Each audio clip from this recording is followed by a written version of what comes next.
falei há 3 semanas, acho. Na terça-feira há uma São Dobrada, uma bênção dobrada. E a gente precisa ser intencional nisso. Quantos creem que precisam de um milagre? Só eu? Todos. Pensando que Jesus, Ele é o nosso verdadeiro milagre. Por quê? Tudo está nele. Nele nós temos e podemos todas as coisas.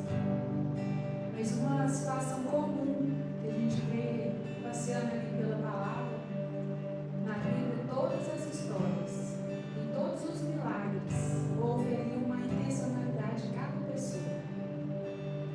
A mulher do fluxo de sangue, ela chegou e falou: se eu apenas tocar a veste daquele servo, do mestre, eu vou receber o meu milagre. Então, como forma intencional, a gente precisa mesmo sair do nosso lugar de conforto, nosso lugar de vitimismo, nosso lugar de falta de ação, e ser intencional na palavra de Deus e falar: eu vou ali, eu estou indo ali hoje na igreja, eu estou ali indo ter um encontro com o meu Senhor, meu Salvador, porque é nele que eu posso todas as coisas, é nele que eu encontro cura, é nele que eu encontro restauração, é nele que eu encontro a unção, porque tudo vem dele e vai voltar para ele. Então, de forma intencional, queridos, adore o Senhor em espírito e verdade, crendo que Ele é por nós, Ele está a nosso favor para, além da salvação que Ele já nos deu, para continuar fazendo a obra dele em nós. Para isso precisa de um posicionamento nosso. Vamos nos levantar para adorar o Senhor e pensar que quando você se levanta aqui agora, você está se posicionando para receber dele tudo que tem nele, tudo que ele é, para que a gente seja pleno na palavra dele. Pai, graça te damos nessa tarde para ter um encontro com o Senhor, um encontro genuíno, um encontro verdadeiro. Nós saímos da nossa posição de inércia e damos um passo aqui para te buscar, para ter um encontro verdadeiramente contigo, para que os milagres do Senhor, além do Senhor, possam vir sobre as nossas vidas, possam manifestar aqui, nas nossas casas, nos nossos trabalhos, nos nossos casamentos, nos nossos filhos, nas nossas famílias, ó Pai, na nossa saúde. Restitui, Pai, consola, restaura, Pai, consolida e nos ajude a permanecer na sua presença em nome de Jesus, que é o que nós temos de mais precioso. A Ti nós rendemos graça nessa tarde, Pai, queremos adorar o Senhor em espírito e em verdade, em nome de Jesus.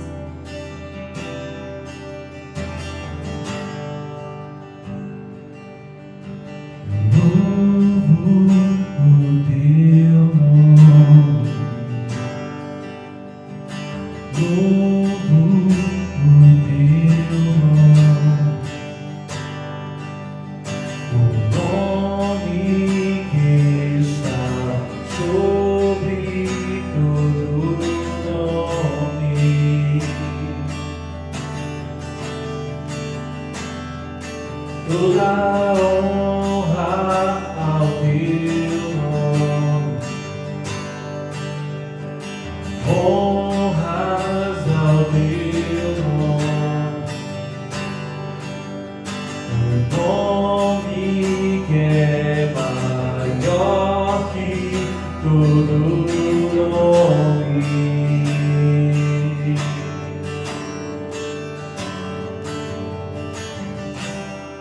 Seja exaltado, seja exaltado, seja exaltado, exaltado.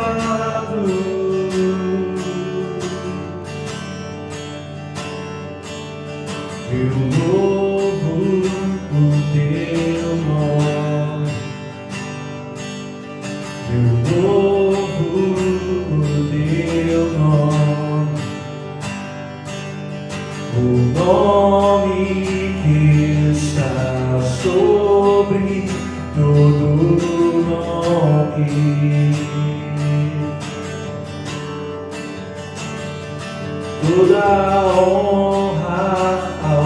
teu nome, honras ao teu nome, o nome que é maior que todo nome.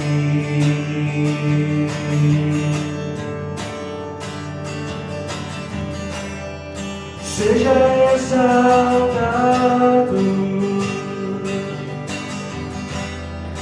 seja exaltado, seja exaltado, exaltado.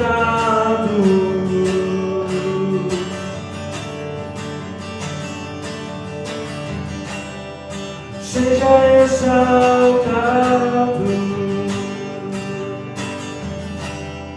seja exaltado, seja exaltado, exaltado.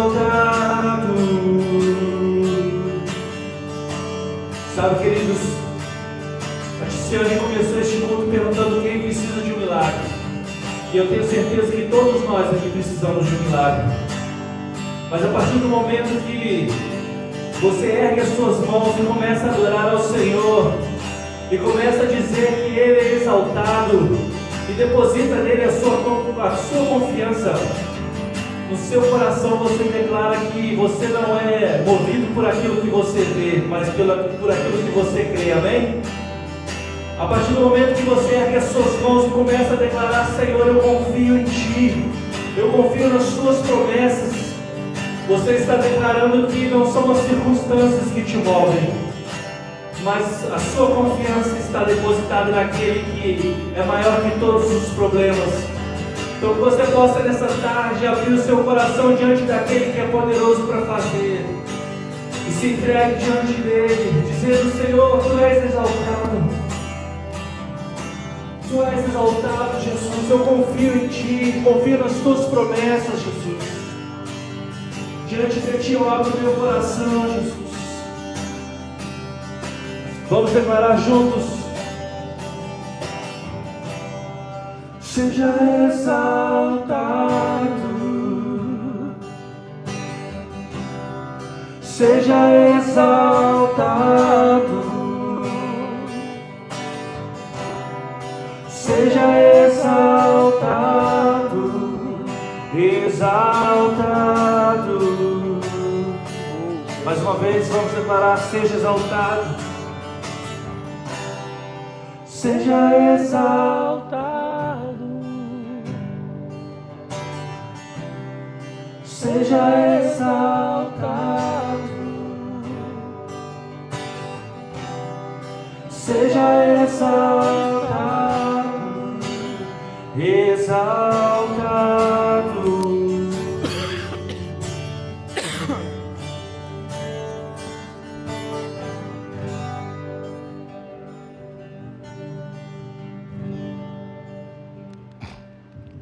Amém, Senhor. Aplauda o Senhor Jesus. Glória a Deus por esse momento. Gratidão por esse momento, por esse louvor, por essa introspecção. Eu peço que vocês se sentem, por favor, fiquem à vontade. Eu creio que todos, não tem nenhum visitante, né? Todos são de casa, estão um pouco espalhados. Sabe que eu sempre me emociono ao pregar a palavra do Senhor, mas hoje em especial, a gente não combinou nada, né, Tícia? A gente nunca combina nada, também, né, Robson? A gente nunca combina nada, gente. E hoje ela falou uma palavra-chave, que é o tema da mensagem que Deus colocou no meu coração, hoje de madrugada. Eu costumo orar de madrugada. E, como diz o pastor Santos, espero que dê tempo. Desculpa um pouco a minha voz, ainda estou um pouco gripado. E que Deus colocou no meu coração hoje, queridos. Eu queria convidar vocês a refletir sobre uma armadilha na nossa vida. Sabe, uma armadilha muito sutil, mas ela é destrutiva. Ela destrói os nossos sonhos, ela paralisa as promessas de Deus na nossa vida. Ela às vezes sufoca o nosso propósito e mantém a gente andando em círculos por anos às vezes. E nós falamos do vitimismo, que foi a palavra que a Tícia usou. Eu quero falar sobre o vitimismo hoje. Por que que o vitimismo ele é tão prejudicial na nossa vida? Alguém sabe o que é vitimismo? O vitimismo ele é o oposto de autorresponsabilidade. Nós vamos falar um pouquinho mais à frente. Sabe, queridos, quantos de nós a gente se sente assim, a gente vive, mas parece que não avança, não sai do lugar. Sabe, a gente se esforça, mas não muda nada. A gente ora, a gente tenta, a gente corre. Mas parece que a gente está sempre no mesmo lugar, está sempre no mesmo ponto. Sabe, já viram o cachorro quando fica correndo em volta do rabo? Às vezes a gente está assim. E às vezes não sabe por quê. A gente tem todas as condições, às vezes, de prosperar. E eu não falo de finanças, eu falo da vida, de tudo. Família, trabalho, felicidade. E às vezes a gente não consegue. E é aí que entra o vitimismo. Porque esse sentimento é um dos maiores destruidores dos nossos sonhos. A autocomiseração, alguém sabe o que é autocomiseração? É você sentir pena de você mesmo. É o coitadinho, é você se colocar num lugar que não é o lugar que Deus tem para você. Isso é autocomiseração. E isso destrói os nossos sonhos, queridos. O vitimismo, ele rouba a chave da mudança das nossas mãos e coloca na mão de outro. Você tem o poder de mudar situações.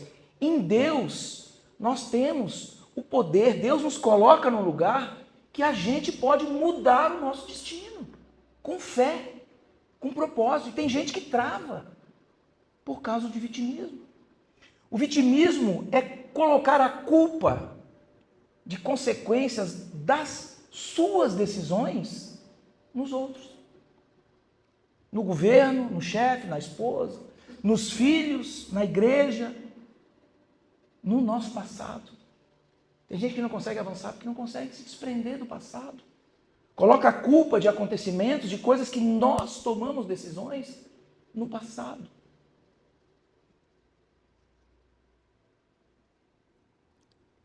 A gente começa a pensar que Deus se esqueceu de nós. Começamos a colocar a culpa em Deus às vezes. Deus não isso, Deus não aquilo. Deus não está fazendo isso, Deus não está fazendo aquilo. Queridos, a promessa dele parece que é só para os outros, não é para a gente. Mas eu queria falar que hoje o Espírito Santo vai quebrar esse ciclo, vai quebrar esse gelo, ele vai falar com alguém aqui dentro, principalmente comigo. O Espírito Santo vai falar com alguém aqui dentro. Em nome de Jesus eu creio, queridos. Hoje ele quer mostrar para a gente que a terra prometida ainda está diante de nós. Mas só vai entrar nesse lugar, só vai estar. Eu escutei uma frase de um amigo hoje. Você só vai estar na prateleira de cima, na prateleira que Deus quer que você esteja, se você se colocar lá. Se você não se colocar na prateleira que Deus quer que você esteja, você não vai estar em primeiro lugar. Posso ouvir um amém? Então eu vou contar uma breve história, vou tentar ser breve aqui por causa do tempo. Nós vamos falar sobre a história da entrada do povo na terra prometida. Quando Josué e Caleb estiveram lá e entraram na terra prometida. Sabe, o povo saiu de uma escravidão de 400 anos no Egito. 400 anos de escravidão. E depois de 2 anos rodando, pelo deserto com Moisés, ouvindo ele falar das promessas, o povo estava ali, na beira da terra prometida. A terra que Deus havia prometido a Abraão há mais de 600 anos atrás, lá em Gênesis. E aí Moisés envia 12 homens, 12 príncipes, como espiões, como espias, para conhecer. Por ordem de Deus, ele envia 12 homens para conhecer a terra prometida. E lá foram eles. Por 40 dias eles caminharam, observaram, estudaram, viram cidades, viram campos, viram muralhas, viram gigantes. Quantos de nós vemos isso na nossa vida hoje? A gente só enxerga isso. Mas o relatório que eles trouxeram o cacho de uva, né? Os frutos daquela terra maravilhosa, mas eles não trouxeram um bom relatório. Os relatórios que eles trouxeram partiu o coração de uma nação inteira. Você imagina aquele povo.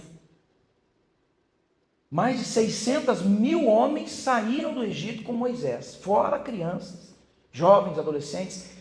Tem estudos que falam que eram 2,5 milhões de pessoas que estavam na beira da terra prometida. Passaram 2 anos no deserto, com o maná do céu, aquela história toda que a gente já conhece. E na beira da terra prometida, os 10 espiões voltam com um relatório, decepcionando um povo todo, desacreditando um povo todo. Eu vou ler a palavra para que a gente compreenda. Está lá em Números, capítulo 13, de 26 a 33. Moisés mandou os espiões e eles voltaram com as notícias e com os frutos da terra, né? Eles então retornaram a Moisés e a Arão e toda a comunidade de Israel em Cádiz, no deserto de Parã, onde prestaram relatório a eles e a toda a comunidade de Israel, lhe mostrando os frutos da terra.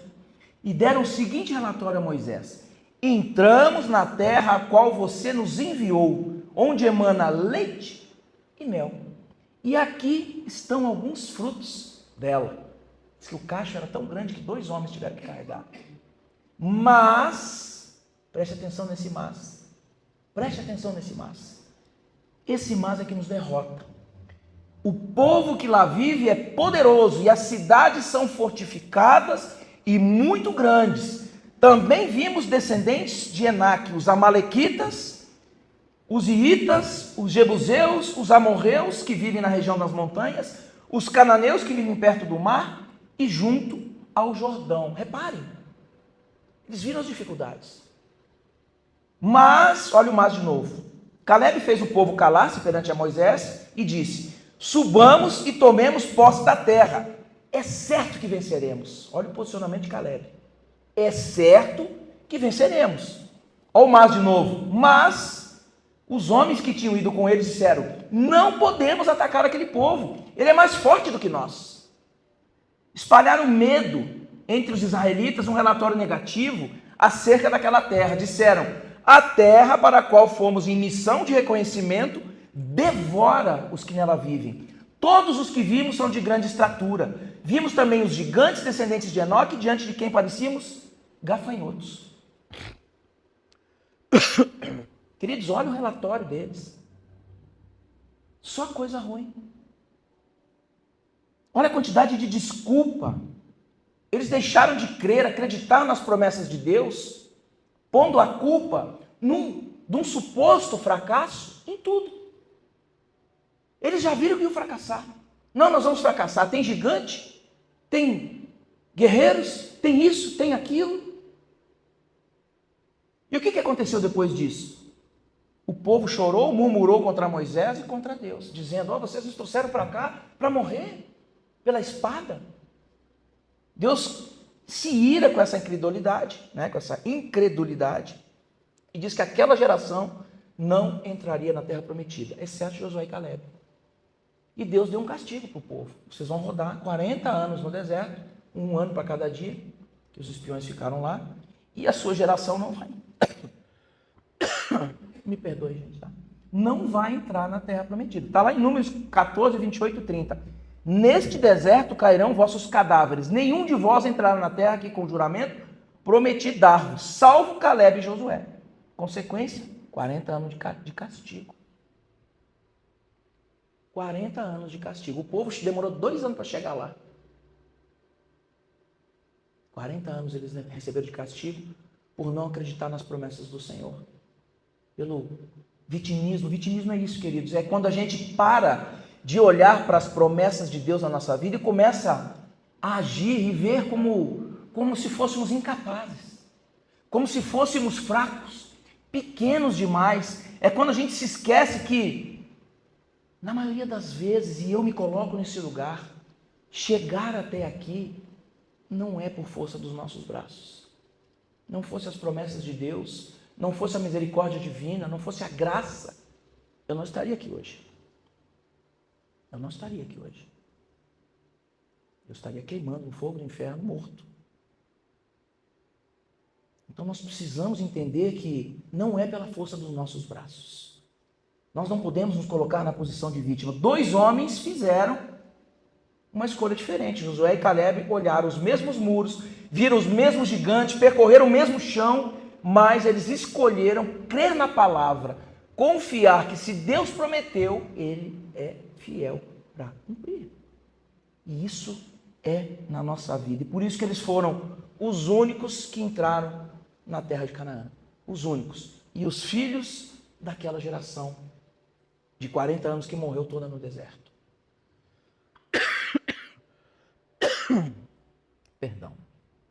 Queridos, aplicação para nós nos dias de hoje. Quantas promessas Deus já nos deu? Eu vou acelerar aqui, como diz o pastor Santos, preciso terminar, né? Preciso terminar. Quantas promessas Deus já nos deu? Quantas vezes Ele nos mostrou um caminho, uma porta, uma direção, e a gente para por medo. Quantas oportunidades perdemos?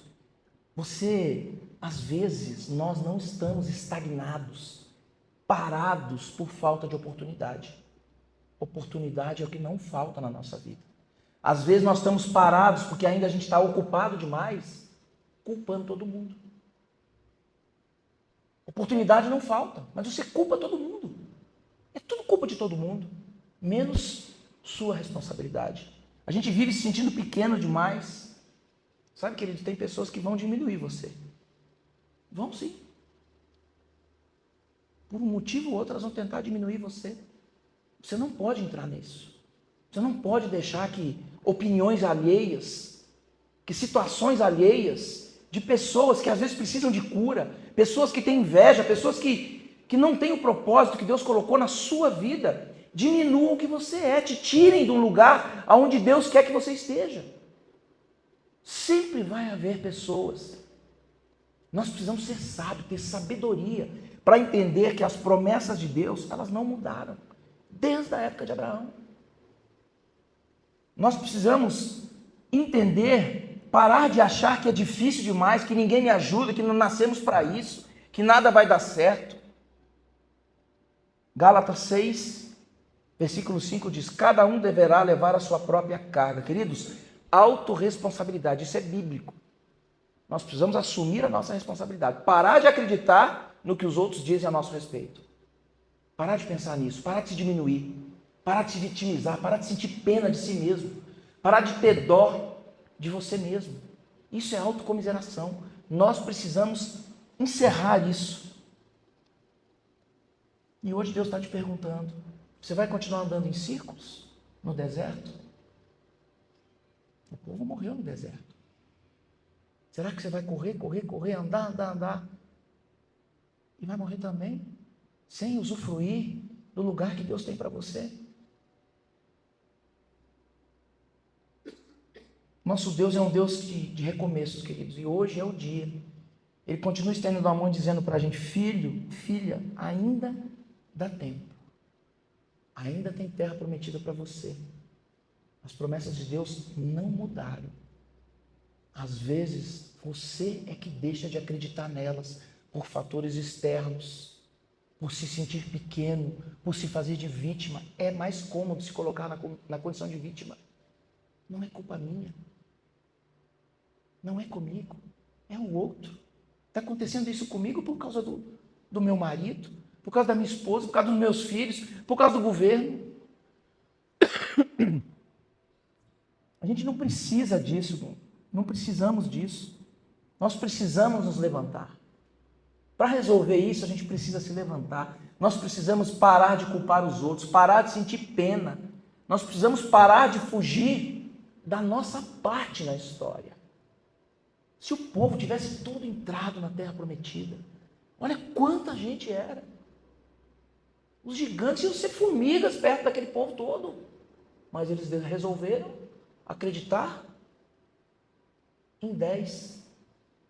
2,5 milhões de pessoas. E às vezes nós somos iguais essas 2,5 milhões de pessoas. Nós acreditamos no que os outros falam a nosso respeito e nos colocamos em posição de vítima. E desistimos dos nossos sonhos e desistimos de acreditar no lugar que Deus tem para a nossa vida. Nós precisamos dar um basta nisso. A gente precisa dizer, não. Se Deus prometeu, então eu vou. Nós precisamos parar de fugir. A saída do vitimismo começa com o primeiro passo, que é a autorresponsabilidade. A gente assume o controle da nossa vida. A gente pega o volante da nossa vida. Mais do que isso, você entrega esse volante para a mão de Deus e vai. Pisa no acelerador e vai. Entrega para Deus. O que Josué e Caleb fizeram? Eles escolheram confiar, escolheram obedecer, escolheram agir. Ação, mesmo com medo. Mesmo em minoria, mesmo diante de gigantes. Eles escolheram, eles tomaram uma decisão. Eu não vou ceder a isso, não é isso que Deus tem para a minha vida. A promessa de Deus para nós não é essa. Eles esqueceram que Deus esteve com eles o tempo todo no deserto. Deus está conosco o tempo todo, em todos os desertos que passamos na nossa vida. E o deserto nos ensina, ele nos treina. Posso ouvir um amém, gente? Então a gente pode escolher, hoje nós podemos escolher parar de andar em círculos, podemos escolher sair desse deserto, um deserto emocional, às vezes espiritual, financeiro às vezes, familiar, começar a caminhar rumo ao cumprimento das promessas de Deus. Então a fé que muda a história é aquela que vem acompanhada de atitude. Então tome uma atitude, tome uma decisão. Para de se lamentar, para de sentir pena de si mesmo, para de se fazer de vítima, para de pôr a culpa nos outros, para de transferir responsabilidades, para de ter falta de fé. A pior coisa é a falta de fé. A falta de fé te desanima. O desânimo leva à depressão, leva à desistência. Tem gente que tenta tirar a própria vida. Eu já fui isso. Por desânimo. Precisamos ter fé, parar de nos colocar na prateleira de baixo, na segunda opção. Nós não somos segunda opção na vida de ninguém. Não devemos ser a segunda opção na vida de ninguém. Não devemos ser a sobra.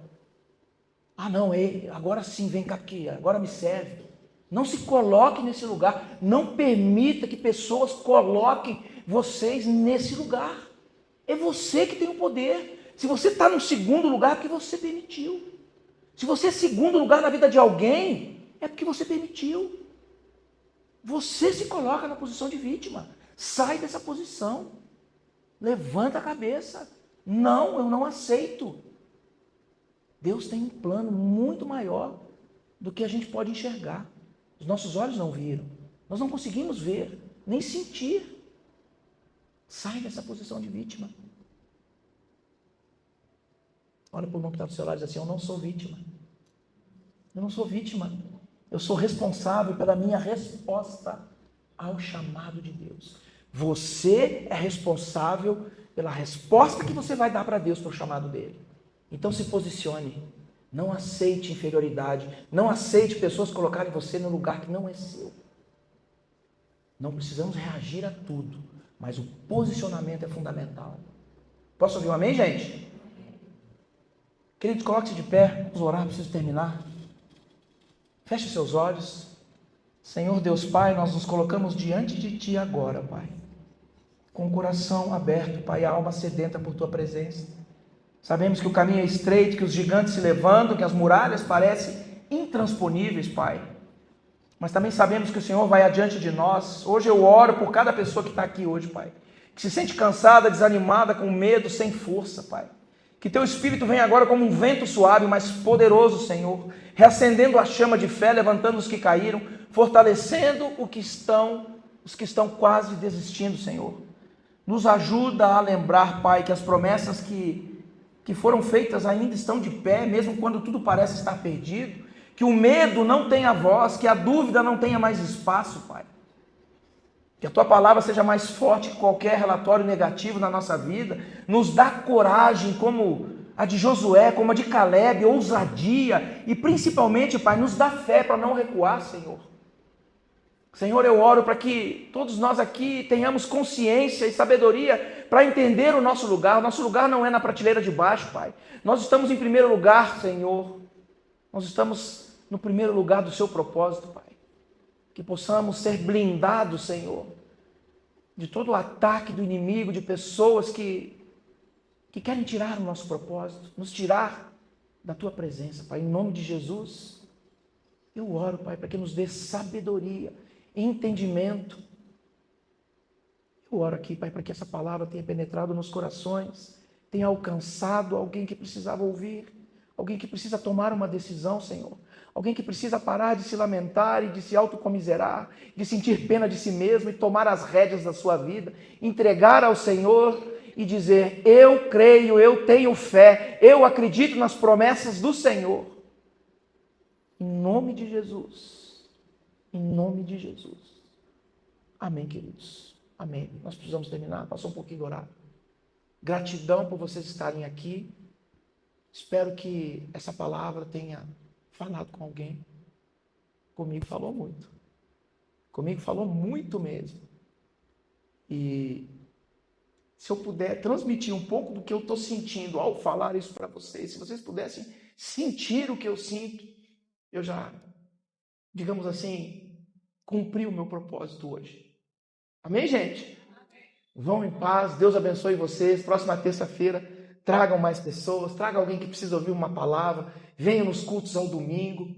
Nós temos culto de manhã, culto de noite. De manhã são 2 cultos, 9 e 11. À noite, às 19 horas. Eu tenho certeza que Deus tem uma palavra preparada para vocês. Queridos, me falaram ali, eu já ia esquecendo. Nós vamos ter a programação agora no final de semana. Dia 26, quinta-feira, o culto para as mulheres. Um culto para a família, mulheres. 27/6 na sexta, Hero Family. 28/6, sábado. 29/6, domingo. É para adolescentes e jovens, no sábado de noite. E domingo, o culto da família. Pastor Lucinho vai estar conosco aqui no domingo. Vocês entrem no Instagram do Lagoinha Vila da Serra, lá no link tem a inscrição, não tem custo, é só para a gente saber quantas pessoas vêm. Tragam quem vocês quiserem, tragam um amigo, vai ser maravilhoso a nossa conferência. Então não deixe de vir, tá bem? Deus abençoe vocês, muito obrigado, tá?